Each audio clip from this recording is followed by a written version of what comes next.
ଭଗବାନ କାହିଁକି ଡେରି କରନ୍ତି?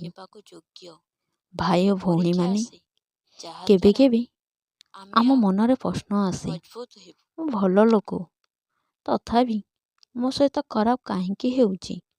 ମୁଁ ଭଗବାନଙ୍କୁ ମାନୁଛି, ତଥାପି ସେ ମୋ କଥା କାହିଁକି ଶୁଣୁନାହାନ୍ତି?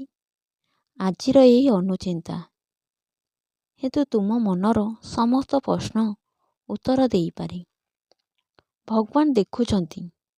ମନେ ରଖ, ଭଗବାନ କେବେ ବି ଆଖି ବନ୍ଦ କରନ୍ତି ନାହିଁ। ତୁମ ଦୁଃଖ, ତୁମ ଆଶା, ତୁମ ସହିଷ୍ଣୁତା ସବୁ କିଛି ସେ ଦେଖୁଛନ୍ତି।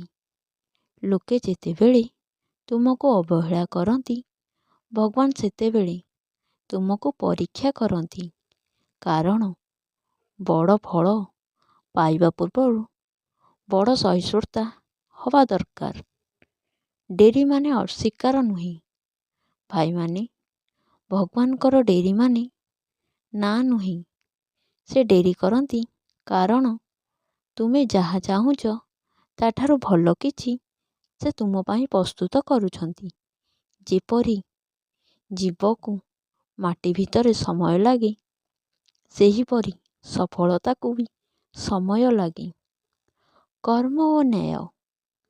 ଭଗବାନ କେବେ ବି ଅନ୍ୟାୟ କରନ୍ତି ନାହିଁ। ଯେ ତୁମ ସହିତ ଖରାପ କଲା, ସେ ତାହାର ଫଳ ନିଶ୍ଚିନ୍ତ ପାଇବ।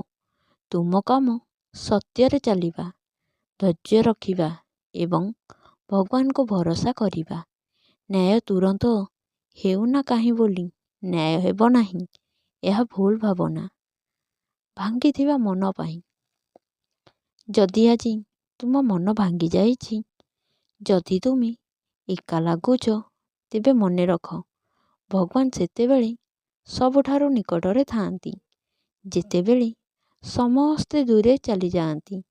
ଧୈର୍ଯ୍ୟ ରଖ, ଆସ୍ଥା ରଖ, ଭଗବାନଙ୍କ ଉପରେ ଭରସା ରଖ। କାରଣ ଭଗବାନ ଡେରି କରନ୍ତି, କିନ୍ତୁ ଅନ୍ୟାୟ କରନ୍ତି ନାହିଁ।